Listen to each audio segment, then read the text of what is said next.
Yeah. That's bringing the heat. Throwing fastballs already. It's Friday. And we are live and alive. This is what happens when Ari goes on vacation. This is Ari, the Data Queen, joined by asshole Matt Mascardi and Hazelnut Rawless. On today's weekly wrap-up, tech CEOs know each other.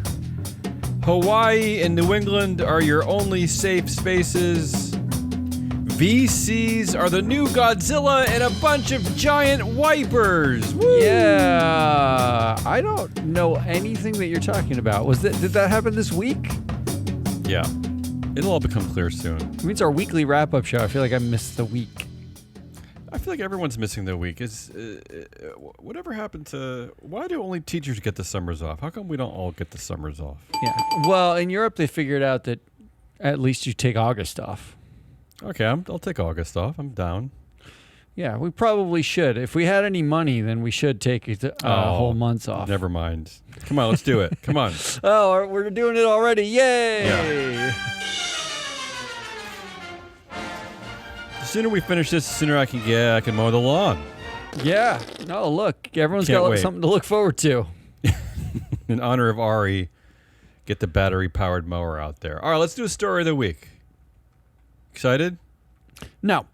I don't know what the story of the week is. I struggle with this one. Well, I don't usually struggle with this. I find it very easy. This week I struggled. I don't know. I mean, like, last night there was a debate that Yeah, but whatever. is taking up a lot of, like, We're conversation. not a political show. I know, but it's just like that might be the story of the week. The only story around the debate over the past week was that CEOs are not willing to say anything. Yeah, well, no one is. Well, they used to be, but now I guess you're either too woke or you're not woke enough, I guess. So they don't say anything. So despite making $30 million a year, they don't say anything, which is crazy to me. So it's the 70s. We're back to the 70s. I think if you're making over $10 million a year in any profession, you should be forced to say something. I mean, look, the 70s were a good decade for white heterosexual men. So we're back to the 70s. I feel like all right. we're Well, winning. speaking of that, let's get to our first story. I did find some things, so you can critique, you can vote, you can tell me if I'm right or wrong. The first one, the Supreme Court. Actually, I have two Supreme Court stories, believe it or not. No. The $7 billion Purdue bankruptcy plan that gave the Sackler family immunity. Remember that one? Yeah, I do. It's been shot down by the Supreme Court. 5-4 ruling. No. Yeah.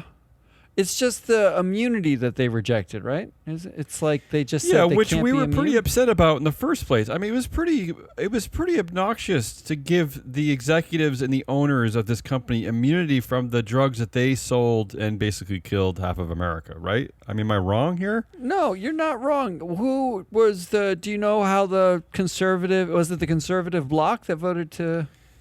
I mean, I'm sure there was some, the conservative bloc, you're talking basically about the whole Supreme Court now. Yeah, that's what I mean. I mean, the entire thing. I'm guessing that there is some nefarious reason why they supported this. There's some down the road reason why they did this to prevent lawsuits against corporations or to prevent lawsuits against, I don't know, because otherwise I'm not really clear why they would do this.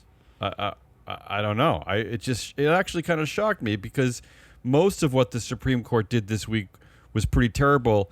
In fact, let's get to the second one from the Supreme Court.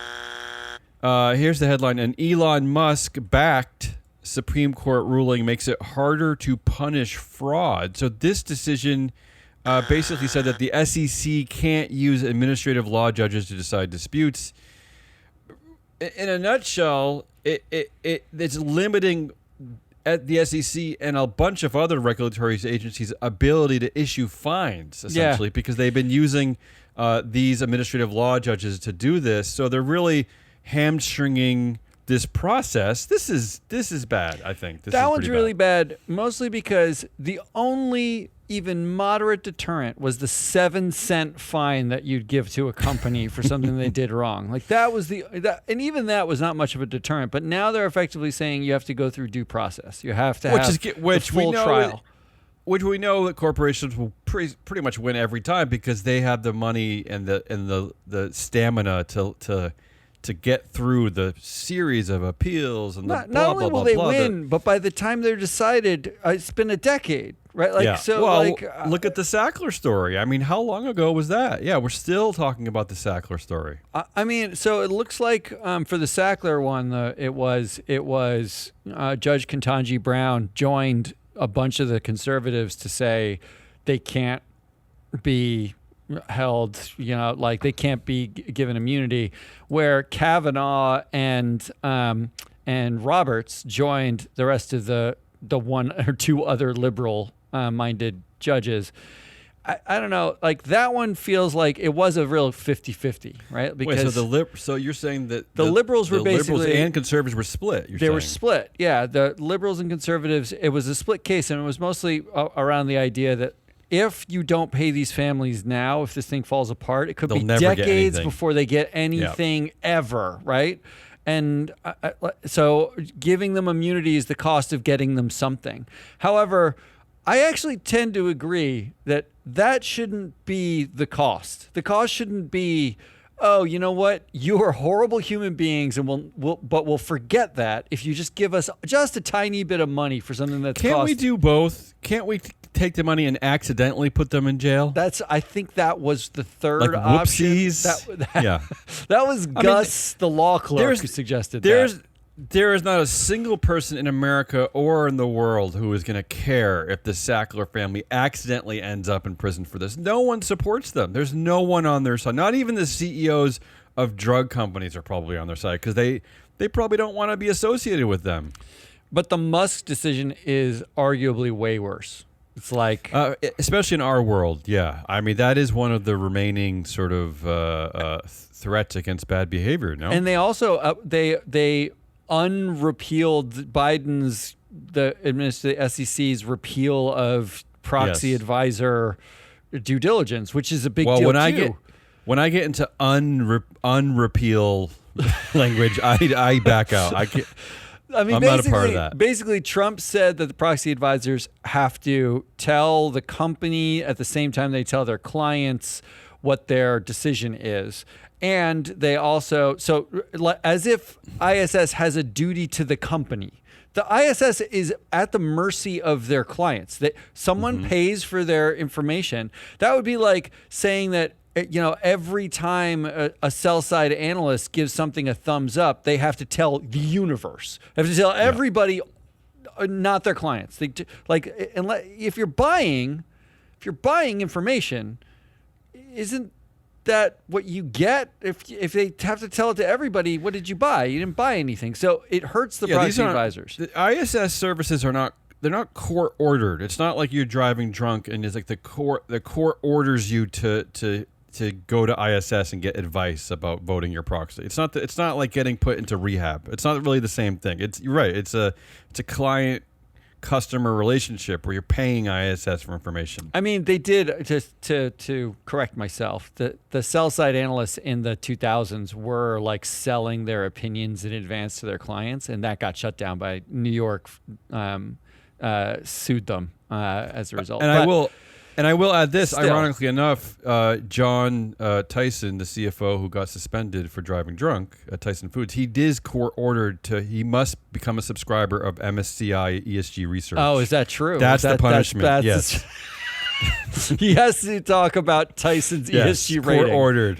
All right, let's move on. I'm going to call the first story just Supreme Court nonsense. Second story, this one's like maybe only important to me, but it always gets under my skin, and I just wanted to highlight it this week because there are two things that stuck out to me. I'm calling this one something vaguely like, these are the people that are constructing our future. Like, we're letting these people construct our future. And here's the headline: AI could kill creative jobs that shouldn't have been there in the first place, according to OpenAI's CTO. Okay? Yeah. Again, we're watching this train wreck slowly happen, right? We watch Silicon Valley, big data, these CEOs who have dual class shares, and they can't even get fired by the board. We're watching them essentially control our future and do nothing about it. And here is the companion piece that made me pick this story. There is a story at a Business Insider about the attempted firing of Sam Altman at OpenAI.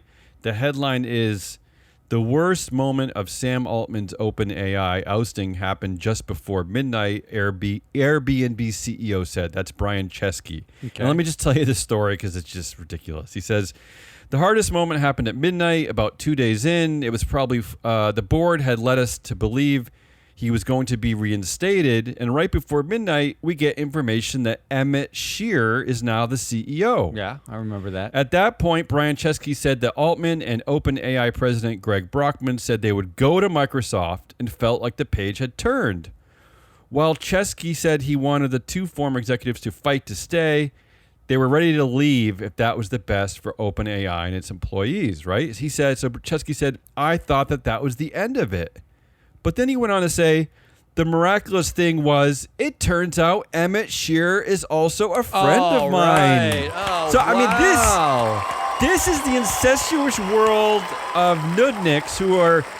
We talked a bit this on our Proxy Countdown show. They're all about hypergrowth. They're all about scale, unbelievable. Break everything, break every law in every jurisdiction. It's the Uber method, right? And they're just going at breakneck speeds. There's no guardrails. And now, like, the SEC doesn't have any. They have even less influence, less ability to find. I mean, this is the stuff that scares me, keeps me up at night. No, This is the come on. corporate governance nightmare that ruins me. You Yeah, go ahead. have to love that. Like, Chesky's being interviewed here, and Yeah. the way he like builds the story up is Weird. It's a weird build-up. Look, and you know what? The miraculous thing. Yeah, the miracle. It turns out like it was all a revelation to him. Like he's talking to. Oh, right. you know, He's my friend. Oh, what? Well, So- it turns out that I know that guy. And so instead of listening to the It's very unbelievable. wise women on the board of OpenAI who were doing Yeah, their correct. job, doing their due diligence based on their decades of experience, Yeah. impressive experience, he could just turn to his friend. Yeah. And then we can get Sam back at his job. It turns out the AI ethicists who Altman lied to on the board were not Chesky's friend, so he didn't Unbelievable. call them to What? figure out what Sad. happened. And Sad. instead, he opens lines of communication because his friend Yes. is made the temporary interim CEO. And let's not forget that the worst moment that he's referring to is thinking that Sam is actually going to lose his Yeah, job. that's He's right. not thinking from our perspective. Because That was the best moment. the worst moment to us is when he realized that Emmett Shear is his buddy, and then like this, we can just circumvent all corporate governance practices. Yay! Well, the good news Whee! is that OpenAI is likely to IPO because it's a nonprofit. But don't worry, it's not a nonprofit. It's a well, not for-profit. anymore, So- right? So, I mean, that's not the direction Sam Altman wants to take it in. so the good news is that we'll have another dual class company that Chesky is the friend of the CEO. So And let's that's not the good forget news. that the reason why I picked this is that these are the people that seem to be at the moment creating our future first. There was another article that said that the real problem here is that the OpenAI CTO thinks that creativity is something that needs to be solved for, right? Like this is the world of tech, data, big data, AI. They see these types of things that they need to fix, right? Things that they need to get in there and manipulate and change and blah blah blah blah. Everyone's heard my. I'm going to come back to complaining this enough at this anyway. point. We can Yeah, rant all more right. in a minute. The third story of the week. Again, these are weird stories. I'm just calling this a double dip from the Apology Tour's National Transportation Safety Board. So believe it or not, Matt, in the same week, we have two headlines from the National Transportation Safety Board talking about two of our favorite governance disasters over at Norfolk Southern and Boeing in the same week. Yeah. Listen to these headlines. And we've talked about these stories ad nauseum, so we don't have to go into great depth about why we talk about Norfolk Southern and Boeing. But here's the first one. Norfolk Southern interfered with the East Palestine train derailment probe, according to the National Transportation Safety Board chair. And the other headline, Boeing blatantly violated the National Transportation Safety Board 737 MAX investigations, gets sanctioned. I mean, really the same week. And on top of that, again, the SEC is making it harder to punish fraud. No, but back up a second. I'm sorry, the Supreme Court. Yeah, go ahead. Because the boards of Norfolk Southern and Boeing were held accountable by Go ahead. Shareholders? Who? Nobody. Oh, nobody. Yeah. Well, They got all fully reelected. and the CEOs are still in. I mean, Dave Calhoun is still there. He's Look, still kicking around. if you're the National Transportation Safety Board, do you look at this and you keep saying like, we're trying really desperately to make sure that these companies don't kill people, and investors are really making it difficult by choosing the exact same people every single time to run these damn companies into the ground. I mean, like literally, they're actually killed people, and we're still reelecting them. It's unbelievable. All right. Well, those. I didn't mean to get this show off on this tone. Yeah, I know. But those are terrible. my. Why don't you just pick a story and let's move on? All right. So to summarize, it's the Supreme Court multi-decision. Sacklers and I have whiplash limiting, from those. It's because the Sackler one I can get behind, and the due process one I can't get behind. The AI killing basically. What the constructors of our future, the architects of our future don't care about governance, and the Brian Chesky friend revelation, and the NTSB calling out two of our favorite companies. This is hard because in the same week, I can't believe that none NTSB of these the are same really. week. These are like long simmering stories that are basically the Supreme Court sucks. Well, the Supreme Court, the architects of our future suck. And do you have another story you want to pick? I don't. Oh go ahead. God, It's no! a tough week. I don't want to pick anything else. I have to go with Emmett Shear is also a friend of mine. Yeah, Brian Chesky, I mean, come on. That's the stupidest interview I've ever heard. That's Congratulations, really, CNBC, for not pushing back on that bullshit. No, I'm glad they let him talk because as quotes that's go, true. That's true. But the again, but nobody pushes thing- back on this. The Yeah, miraculous thing was, thing. it turns out Emmett Shear is also a friend of mine. Is unbelievable. That basically sums up governance in 2024 at most of these companies. It sums up the entire glass cliff, the entire glass ceiling, the entire glass everything. The glass phone booth that they put in boards now. What did I call it? The plexiglass booth. Yeah, it's why I've only got 5 clients instead of 500. That's the reason. Yeah. All right. So that's it. That's the winner. Okay, and I'm the only vote. So there is no so we can arbiter. move on. Good, so let's go to Goodliest. You can keep these quick. There's no Ari. So I picked one Goodliest. I picked 3 all in honor of Ari, and I can go quickly. All right. Hawaii will decarbonize its transportation in groundbreaking youth climate change settlement. No, I kind of like that. How do you not like that? I like What's not to like about that? youth and settlement and decarbonize are in the same sentence. Desiree Fixler's head is spinning, of course. I well, don't think she likes anything about that. The second one in honor of Ari, electric car battery charges in under 5 minutes in track tests. I don't care, but I know Ari loves batteries. She does love batteries, and 5 minutes is not very long. I like the barrier to entry, though. It's really not very long, is it? 5 minutes. We've already been talking for 18 horrible minutes. The speed, it doesn't seem to be the barrier to entry. The problem is infrastructure, because Tesla said they were going to charge it. Well, Tesla said they were going to build out superchargers and then fired the whole supercharger team. So after taking the money to build out the superchargers, so the problem is infrastructure. And the final one in honor of Ari and me, this one just seems too good to be true. Uber and Lyft will pay Massachusetts drivers a minimum $32.50 an hour. Wow! And gives state $175 million in settlement deal over wage violations. I don't know how you see the bad in that one. I mean, that just... Well, the bad will be when Uber and Lyft decide to charge... They pull out of Massachusetts. They charge the customers $32.50 an hour plus their $15 fee. So well, good, taking because an Uber from... Get the cars off the road. Six blocks is going to be $40. This has always been my point about Teslas, actually, EVs and Ubers and Lyfts and all this, is that, having...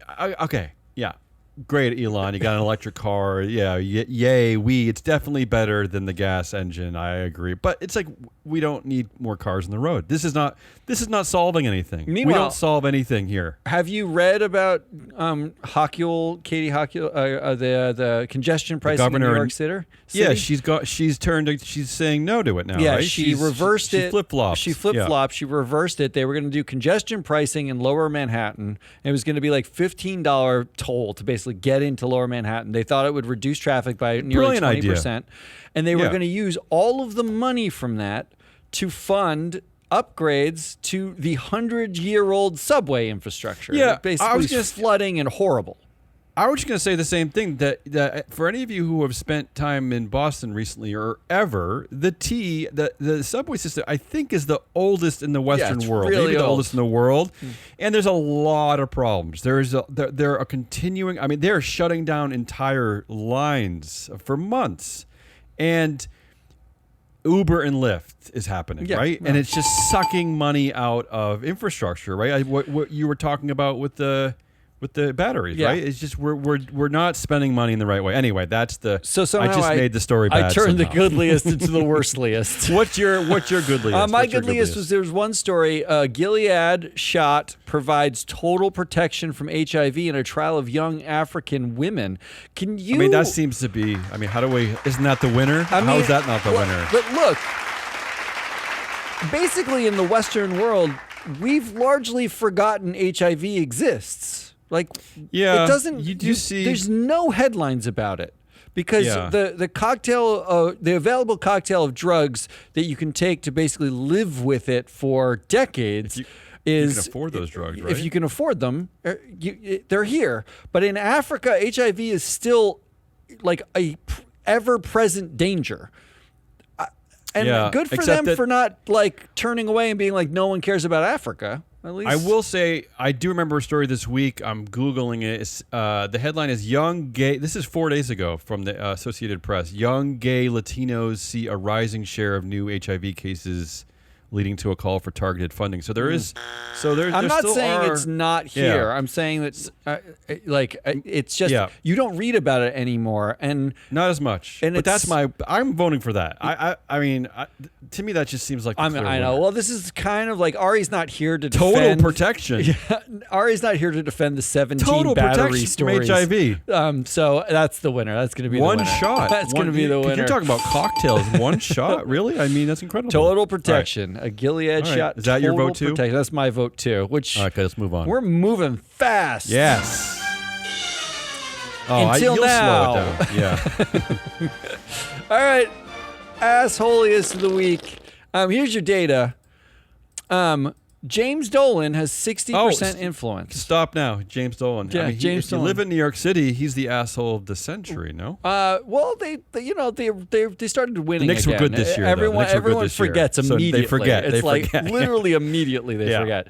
60% influence, James Dolan. If you look it up on freeflowanalytics.com, other people named Dolan have 20% influence. So that's you talk about his Madison Square Garden company, Madison Square Garden. There are 7 other people named Dolan on the board. They have 20% of the influence, and then there's James Dolan, who's got 60. Speaking of infrastructure, I read an article recently in the New Yorker talking about Dolan, who owns Madison Square Garden, right? I mean that a man owns an arena that the city, loves and admires and is used and for subsidized is beyond me. And because of his ownership and his abhorrent personality, self-serving personality, they basically can't adequately rebuild the infrastructure on the west side of Manhattan that they need to do for the trains that come in and out of Penn Station, because they share the same space, the same block of the city, because James Dolan basically refuses to cooperate with the city. I mean, this one man is holding back progress for the most important transportation hub in the entire in North America. It's not one guy. That one area, that one that one city block is probably the most important. It's not one. It's 8 people named Dolan. Okay, it's his family. but think about that. Think how crazy that article made me insane. So James Dolan, the voting rights, what a man. The voting rights of the Class B shares of held by people named Dolan is 10x. They have 10x voting rights.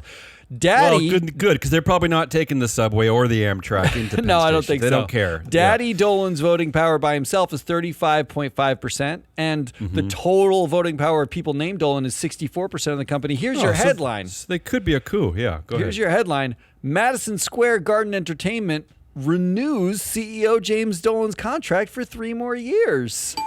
Well, now that you mention it, though, I didn't realize that he actually only has 36% voting power. So he does have to be nice to his family to get this contract renewal, there's right? some like interfamily stuff, I'm sure. But, okay. But it's a little harder Daddy than I thought. Dolan's 90. I don't know that he's like actively involved in very much. Oh, wait. Which Dolan? Okay, I'm confused now. Charlie Dolan is the dad, still alive, owns 35% of the vote.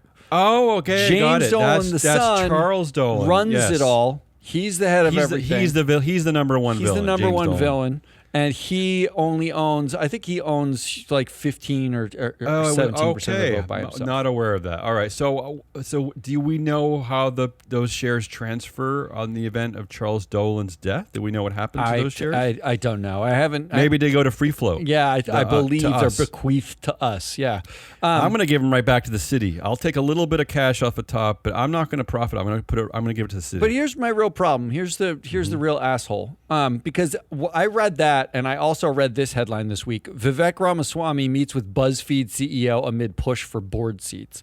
All right, what's your point? My point is these are uninvestable companies, you dumbasses. Like, why are they investable? Why is any investor anywhere invested in these things? Especially if you live in New York. I mean, Vivek is a double asshole for founding Strive with a mission to destroy woke companies through shareholder, like they're using shareholder rights, votes. That's what they do. They're voting on to displace wokeness from companies and to build their own ISS and Glass Lewis, right? Like, and they want it to be like an ISS Glass Lewis for conservatives.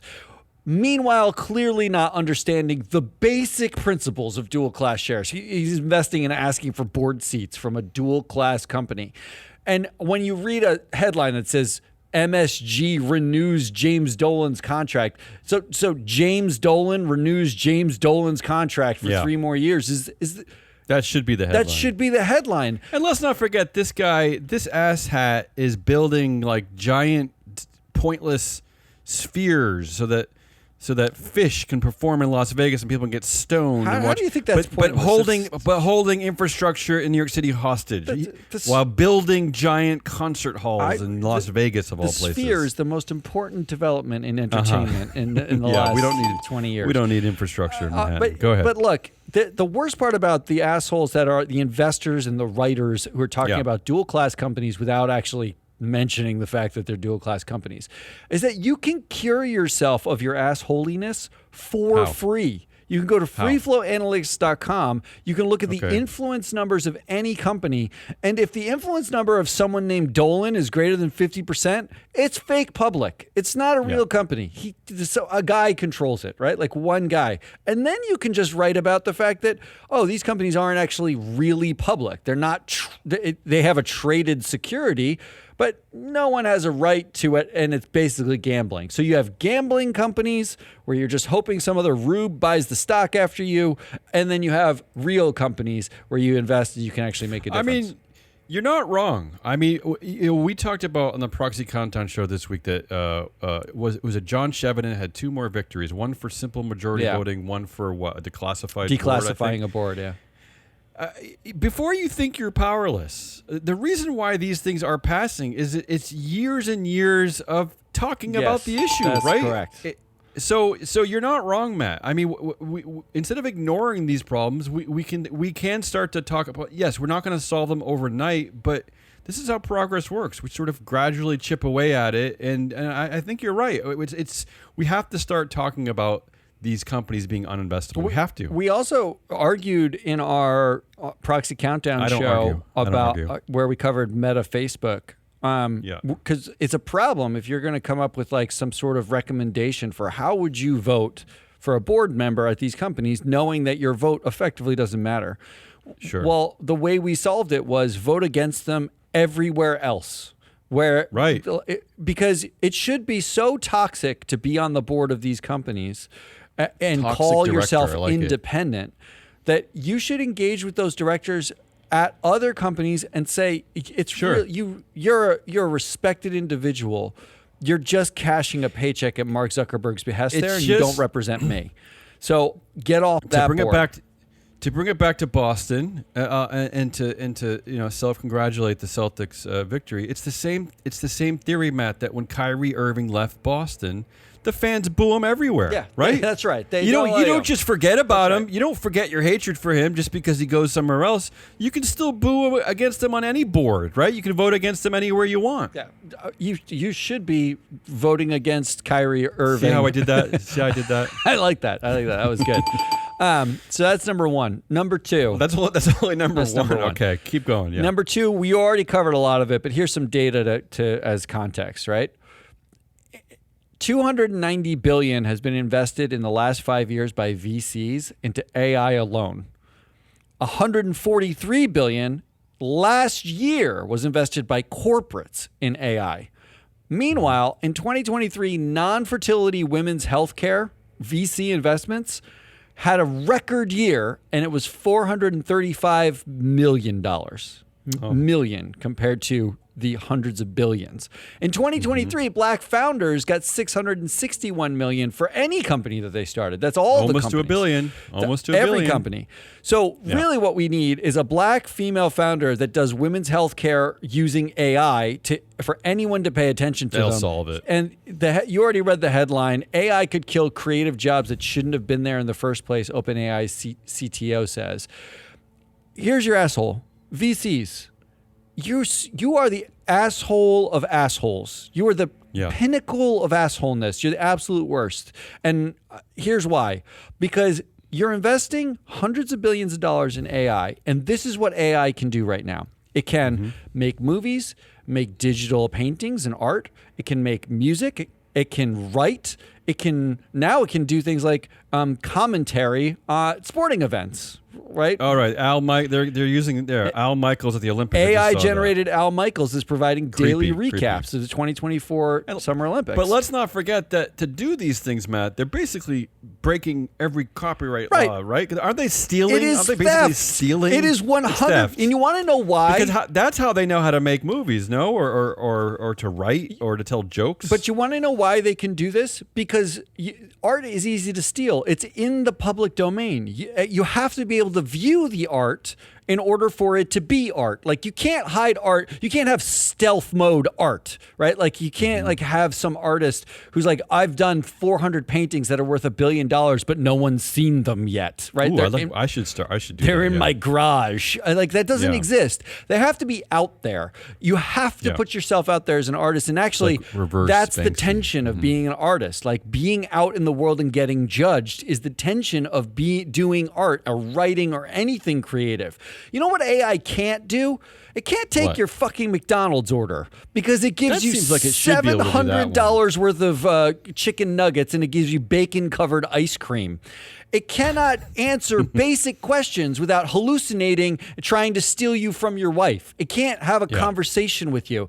It can't not be racist, sexist, ageist, or just generally horrible. It's basically everything sounds like a good American. horrible about humanity. Good, solid American. Yeah. And because you know what happens when they teach it using Twitter posts and Reddit posts and Facebook posts is that it turns out to be a horrible human who's really good at stealing stuff from everybody else. That is what AI is. AI is the living embodiment, not of humans, but of Mark Zuckerberg style VC funded hyper-growth assholes.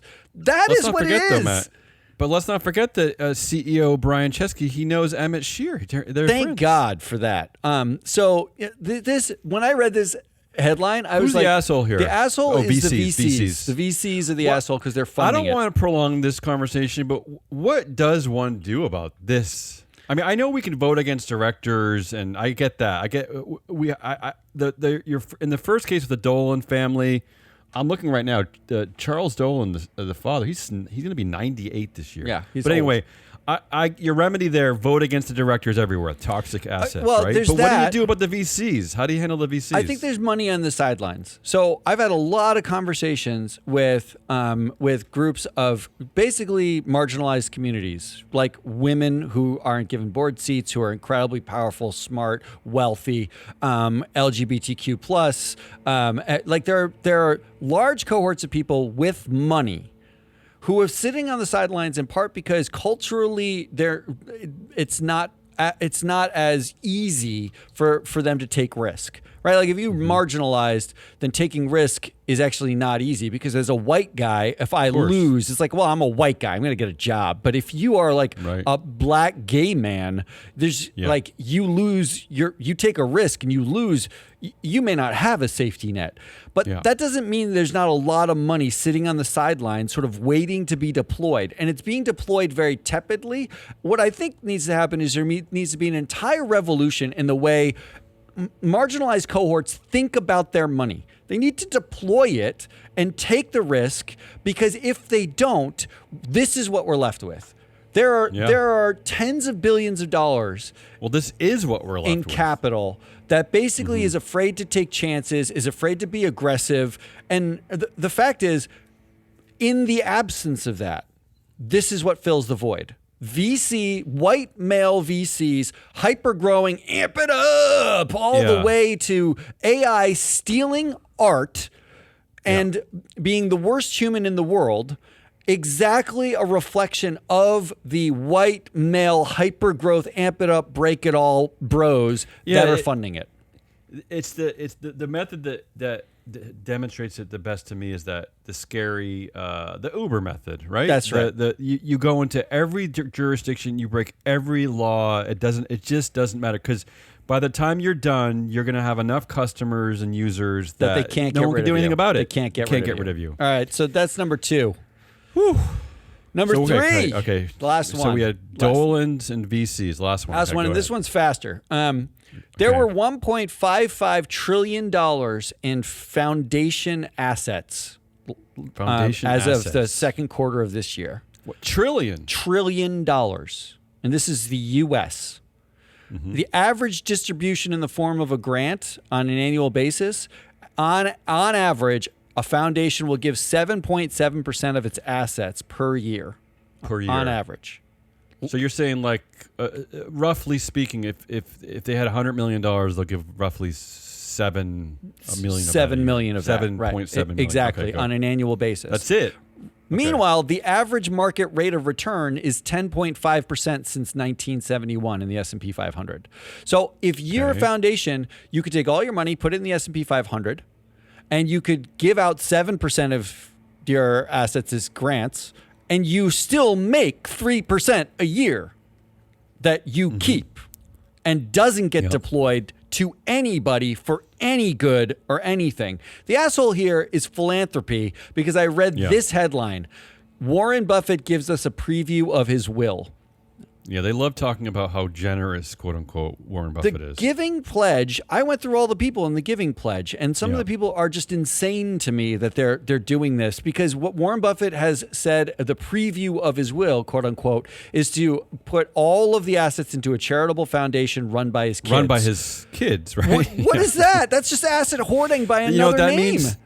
Means we have another petting zoo in Omaha. It's unbelievable that we think that we view these people as paragons of sort of social giving, like modern Rockefellers. Well, this overlaps my fear with letting the AI industry write our future, right? Like we're letting the children of the Warren Buffetts in the world sort of control the capital. And they it's choose. bizarre. And they choose. In fact, I read Giving Pledge, all the letters because they put a lot of the Giving Pledgers put up letters, and the one from Bill Gates was, pick something that you're passionate about. No, it was maybe Steven Schwartzman. One of them was pick something that you're passionate about so you can see it through to the end. So that means we're at the whims of billionaires' passions. Whatever they're passionate about gets funded to the tune of 7% of their assets, and they keep the extra 3% they get on market returns over the course year over year. So the wealthy stay incredibly wealthy. Their kids get salaries for running the foundation every year. No big deal. They've already got their houses paid for, their education's paid for. They got any job they want. The Buffetts sit on other boards now, having accomplished being Warren Buffett's kids, right? And so who is your asshole here? Philanthropy. The idea of philanthropy, because meanwhile, Mackenzie Scott has herself donated $15 billion since she's figured out. She just gives it out. She's figured out how to break this 7.7 distribution model. She She just writes checks. She wrote in her giving pledge. She signed a giving pledge. Quote: "My approach to philanthropy will continue to be thoughtful. It will take time and effort and care, but I won't wait, and I will keep at it until the safe is empty." But that's if she the does right that, attitude. But then how was she going to ensure that the 59th generation after her are still billionaires? What about them? What about the 59th generation after her? She's really fucked it up for her children. You made this hard for me. All right, so here's your three. Matt, this isn't fair. This isn't fair. It's the misinterpretation of dual class, which is a little wonky as assholes go. But because it's not Dolan. It's not Dolan. It's basically Dolan, but it's but you can cure yourself. I love to hate Dolan. But see, I love the thing is, Dolan. you can cure yourself of that assholiness just by going to freeflowanalytics.com and looking companies up. I actually just did, and I first of all, for any of you who actually listen to us and don't use our platform, I really don't know what is wrong with you. Because the platform is beautiful and amazing, and beautiful might be overstating. I hit the director tab. I put Dolan into the search box, and I'm sorry, MSCI. This is not like MSCI where you put something in the search box and it takes you go make a cup of tea. It's like, and it's still kind of figure it out. I put Dolan in the box, and I immediately got eight Dolans popped up. They're all there. Dolan members. They're all there. Board members. Anyway. There's that one. Then there's the VCs, who are basically the pinnacle of assholiness for their AI, architecture, and then philanthropy. So these are three things that I love to hate on. Right. That's why I picked them. I'm pandering this week. There's no Ari, so I'm pandering to you. So here's how I'll eliminate.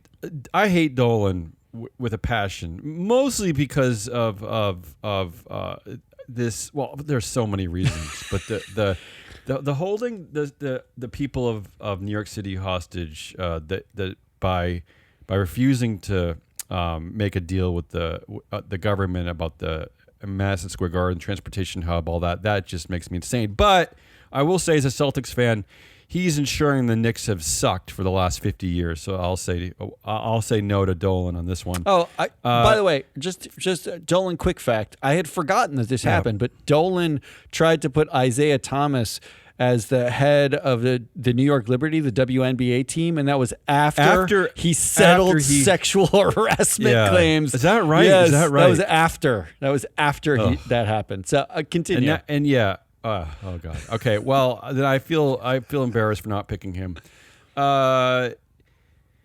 I mean, look, it is wise to question philanthropy. It is wise to question these giving pledges. But I'll take a silver lining here in the form of Mackenzie Scott, who is creating a path to actually make this work by just giving it away. So I'll say no to that one. I'll always land on the VC world as because it's hard to argue that. Because your numbers with how the capital is being spent, and we know it's just going to short-term growth. We know it's going to their friends, and the troubling part to this one is that I just don't really know how to fight it at this point, because most of society doesn't seem to want to talk about this. They don't know how to talk about this, or they don't know that it exists. I think it's culturally difficult because you're asking people who are always at risk to take risk. And that is a really hard ask. But the fact is, if they don't, then the people who are comfortable taking risks because they always have a safety net then keep taking it and control things, right? That's how like if you want to manifest power and control, that's how you do it. You make it hard for somebody else to exercise power and easy for yourself to exercise power. And then if they're willing to take that risk and lose and have it go badly, it's like that's the only way to challenge it. But I'm playing the bet I'm making is that, as a white guy, you're not going to take that risk. The really troubling thing to me too is from a very nerdy perspective is that I was looking at a story earlier this week. I think it's there's a software company that has majorly screwed up, and they're getting hit by hackers. It's basically shut down the car dealerships, right? And I think it's called CDK Software. They're owned by a investment company called Brookfield, I believe. Yeah, sure. And I'm looking at their leadership. I spent way too much time on this, as I do with so many different research rabbit holes at this company. There's basically like 126 managing directors at this company. That's a lot of managing directors. And if I remember correctly, I think 114 of them basically are men, and mostly white men. And because a lot of these companies don't fall under the public corporation purview that we look at, there's just a lot that people don't know. They don't know about these people. And a lot of the progress that we've seen in our world, like having women, more women on the boards, although they're not really in CEO roles. But again, because we just don't know about these people, we just don't know these things are happening.